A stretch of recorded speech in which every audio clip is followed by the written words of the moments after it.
Welcome everyone to this new podcast episode.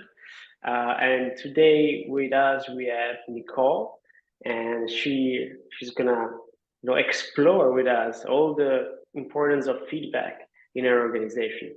So Nicole, go ahead and introduce yourself. Sure. My name's Nicole Trendle. I'm the Learning Technology Manager for Centric. We're an IT training organization based out of Kansas City, Missouri in the United States. And I have been with Centric for 14 years now.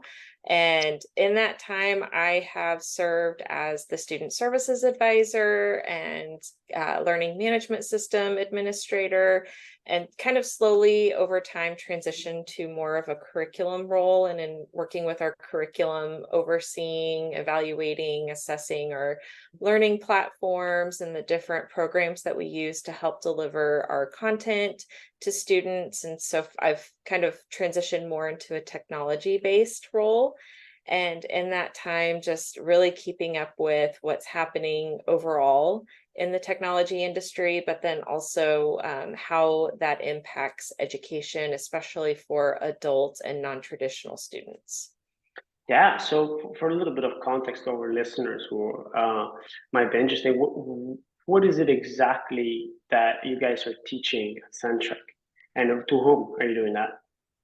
Sure. So we are a fast-paced IT skills program. So we focus on industry entry-level skills for people who maybe want to either make a career transition, or maybe, they just found that a traditional 2 to 4 year education environment was not a fit for them, and they just are really kind of looking for something that they're passionate about and that they really enjoy, and they kind of want to hit the ground running.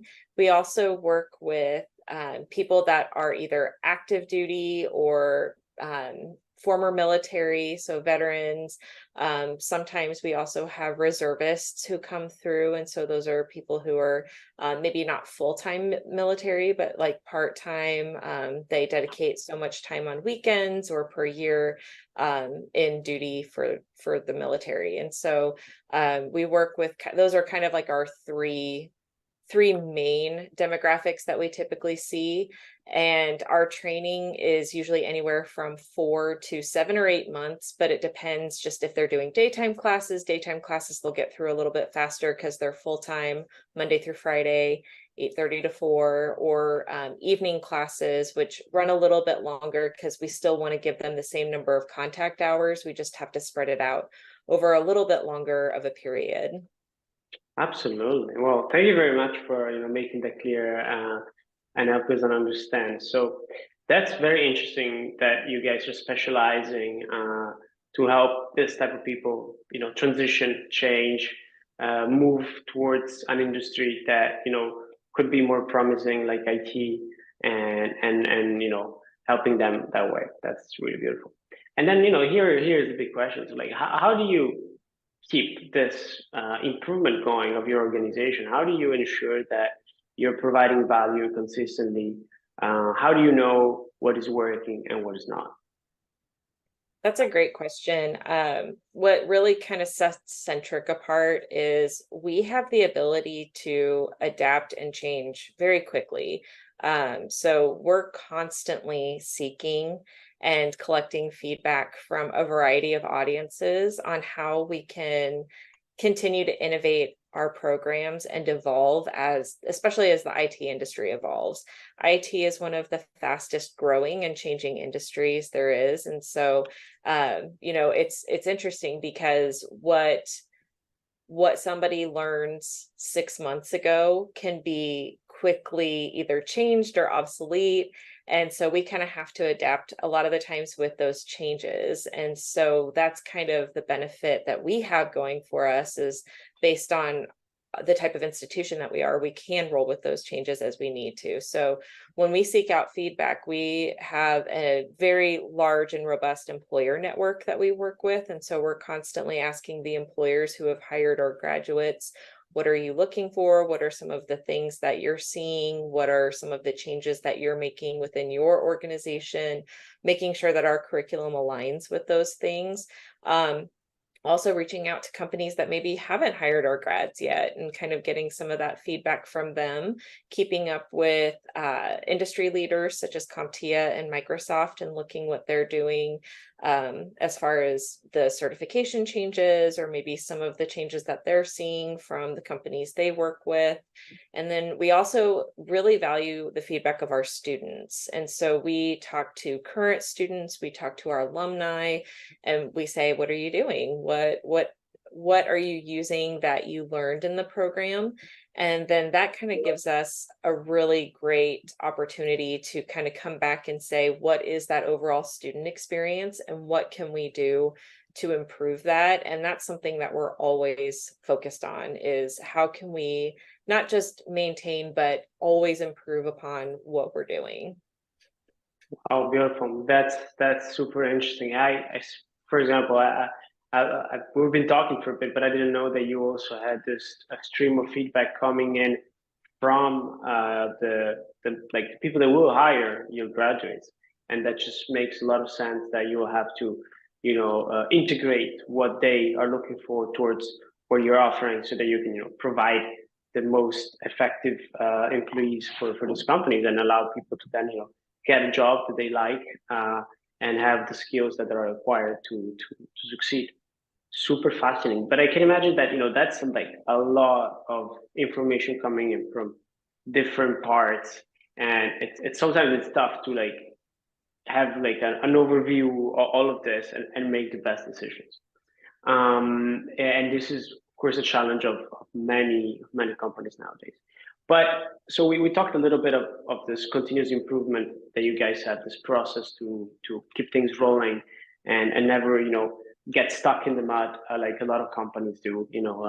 They're, larger and more political. They have a harder time changing and adapting. And I love how you guys are actually adopting sort of like a more of a startup mentality where things move fast. You take feedback into account, you change, you adapt the curriculum, you have that flexibility indeed innate into the service. So that's just fantastic. So why don't you tell me a little bit of an instance where like one feedback that came in really had a huge impact, either on a human level or on an organizational level. Yeah, that's a great kind of question. So we work with a pretty large veteran-based demographic within our student population, and my heart really goes out to our veterans because they make a significant sacrifice for their country and to serve, and in return they get benefits shared with them. But you just never know like what circumstances that person has been through, and that's kind of the case for a lot of our students. You never know what somebody is really going through outside of just that class lecture, those interactions you have with them over content. And so what we tend to do is we tend to do a lot of check-ins with people and just like, hey, how's it going? And through some feedback we got over an evaluation, we found that we had a student at one point who was significantly struggling, and not necessarily struggling with content, but just struggling personally. And so it was through that feedback that we were able to, as a team, come together and provide them with support. It turns out that this individual was an at-risk student who just really needed support that was a little above what we could provide. And so our team really banded together and was able to get them in contact with the right people to get them those services and resources to kind of help them get back on their feet. But I think that's something that you see a lot of today, that it's a post-pandemic thing. It's a very much a post-military thing for some of our folks. And so being able to always seek out the opportunity to find out how somebody is doing is very, very important, especially in education, because if somebody is struggling and going through a really rough time, you could give them all the tools and resources and tips and everything to make them be successful on paper, but if they're not in a good place emotionally or mentally, or sometimes even physically, that's not going to be effective. So I think it's always important from an educational institution or any organization really just to find out how are people doing, because you have to have that human level for everybody to be able to succeed and achieve your goals. Wow. Yeah, that's incredible. And this is indeed the power of listening, the power of being close to your customers, your clients, and the people that are within your organization or that use the services of your organization. And it's a lot of people say they talk to their customers, but this is next level listening and being there for them and help them even though it's outside your scope of what you're supposed to do, but showing that you care about them is really big, very very important. So thank you for sharing this story. I hope it helps people to understand the value of listening to those feedback, especially the tough ones that come through. And so, well, sort of like another point that I wanted to touch is uh, about we talk about the importance of feedback and shape, but also how do you make sense of them in the sense that you get a lot and they come through different channels. So what is your current system to sort of sort them through and make sense of them? So we kind of use a lot of different tools and resources to collect feedback. So we do a variety of surveys through different platforms, whether it's Microsoft Forms or, kind of products that currently implement with our learning management system, which we use Canvas by Instructure. So products that integrate with that. But then also we kind of just do some just check-ins. So sometimes you'll just do face-to-face meetings or maybe email-based communication. So we're kind of seeking that feedback through a variety of channels. And then, like you said, it is kind of that responsibility to kind of take that all in and sort through it and really analyze what is it that that person is saying, where are they coming from, and then how do we implement or apply those changes to what we need to do. Actually, Nicole, that's very interesting to understand how you guys do that. And so, in terms of like your industry and how do you see the future of it? We've seen through the pandemic a big shift towards online learning, but that has also, with experience ourselves, has a lot of challenges to it. So, how are you guys navigating this new environment, and how are you shaping your curriculum to meet this new demands for hybrid, fully online? What is your strategy regarding that? Yeah, there's definitely been a huge shift since the pandemic. But what's also interesting too is that post, and I hate saying post pandemic, but kind of after um, the kind of biggest parts of it, where people's mindsets are at. Prior to the pandemic, we were a 100% instructor-led on-prem program with campuses based out of Kansas City, Missouri and St. Louis, Missouri. And post-pandemic, we still have our campus-based programs, but we also have a 100% live virtual program in which students are attending lecture portions of their class through Zoom. They're working through curriculum independently outside of lecture hours. And with that, we're also seeing the need for maybe less lecture time. So, kind of currently evaluating what is it that students are looking for as far as that flex program. What is that ideal flex that somebody is looking for? But also offering a variety of options. I will say it's been very interesting to see the number of people who have really wanted to come back to in-person learning. But then you have some people who very much want the opposite of that, which is asynchronous, 100% online, working at their own pace. And so you have, a lot of different dynamics and requests, but it's kind of interesting to see where that all falls. And it's kind of created, I think, a spectrum of learning. And it's really putting the learner in the seat where they can be a little choosy as to what they enroll themselves in and finding that right fit so they can not just work towards a goal, but work towards a goal more comfortably than maybe they have done in the past. Yeah, working at their own pace Mhm. and choosing the right technology that works for them and the right timing. There are times that I find myself way more engaged in things that are online, and sometimes I just need that physical presence to learn better. So I can totally see that. So very interesting. Again, your take on this, and I would assume that there are challenges connected to then building that human relationship online. So technology will definitely play a big role in that. And the challenge will be, how do we bring back that human touch into a full-on online environment? How can we connect the professors with the students in a way that ensures that we can always have this pulse check on them and see how they're doing, how's their learning path? Are they reaching the goals that they want to reach?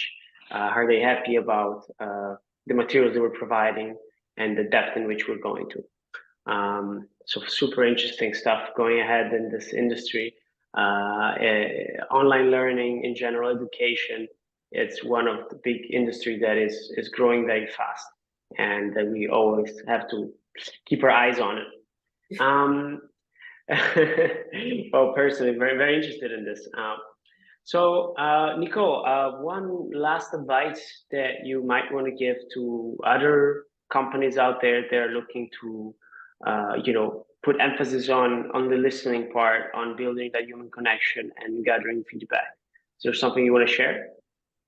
I think that it's so important today to listen and just really take in what you're hearing from the people around you, regardless of what level they're at. I'm very fortunate to work for an organization that always seeks out feedback, whether it's from students or staff or employers or alumni. There's always feedback coming in from a variety of groups. And what is really, I think, just amazing from my side, not just in my role, but also just working in this organization, is how the leadership is so open to the feedback. But on the flip side of that, too, I think it's also how the feedback is shared. I think that sometimes we get so caught up in our emotions that we build behind it.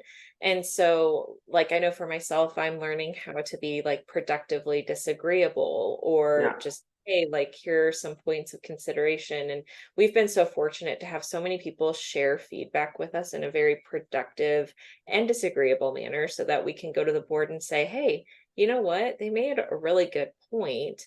Maybe this isn't going to be helpful for us. And so I think it's kind of the responsibility of not just the people listening, but also the people sharing, to make sure that the feedback is provided in a way that it can really be taken in and considered and looked at from every angle. So I kind of feel like it's a shared responsibility. And so, as the person giving the feedback or the person taking it, we all play a very important role in that process. And we're all working together, regardless if we're in the same room or not. And so I just think it's very important to remember that we all have a hand in the process and we're all working together. And so, how can we come to the table and do that in an effective and professional manner in which we're just not, kind of feelings, everything aside, how can we help each other? And I think that's all we all want. I just think sometimes other things get in the way. And so it's just kind of always good to kind of come back and get back to center and find how can we move forward from here. yeah. We don't need to go back to Centric. We'll just go back to Centric for a new, a new course. I see what you did there. I like it. Oh my God. Yeah. Jokes apart, no, it is indeed a challenge to communicate feedback in a way that doesn't bring the negative emotion that you might have brought with you. And it's something that we all need to learn how to do. I know the classic sandwich model. You say something good, something bad, and something good again, to sort of like sweeten the pie a little bit. And it is indeed a super useful method that I use all the time. But and I also learned with time that necessarily bringing negative feedback, it's not good on people. Like on the receiving end, people get defensive. So another strategy that I've used that maybe could be useful here to our audience is to always frame the feedback in a positive way, meaning like, since you are a very good listener and a person that understands this and that, I think you might find useful to think about how you say this type of things, and this way you sort of like bring the positive out of a person, and then you don't put them in the corner like, oh, you're being attacked, you're a bad person. No, you're just like, hey, this is a point of improvement since I respect you as a person and I know you're capable, and so on. So that's my little tip on that. And I think kind of to piggyback off of that too, there are just so many strategies today. There are so many people in the field like Simon Sinek and Brene Brown and Adam Grant, who John Maxwell, who provides so many great resources on communication, and feedback is a big part of that. One thing that I myself am working on, because you're right, like it's not good necessarily for the person to always hear negative feedback. I tend to say constructive feedback. I kind of like, it's my attempt at a positive spin. But one thing that I've been kind of working on myself as far as providing feedback is the clear is kind model. I want to make sure that the feedback I'm providing is very clear and very concise, but coming from a place of kindness and care and wanting to see that individual or whatever I'm providing that feedback to see that be successful. And it's not that my delivery, my delivery may not be fun, but I want it to really come from that place of, hey, this is what's happening. This has been the impact. So how can we make improvements, or how can we make changes so that the impact isn't as much of a pain point, or isn't having that effect on people that it currently is? And so that, I know that's something that I myself am working on, and I think we're all a work in progress, and it's just good to know that there are a lot of resources out there for helping us develop those skills. Absolutely. Nicole, this was great. Thank you so much for sharing your way of dealing with feedback and implementing it in your organization. I'm sure a lot of people will find inspiration in this, and I catch everyone else in the next episode. So thanks a lot, and have a beautiful rest of the day.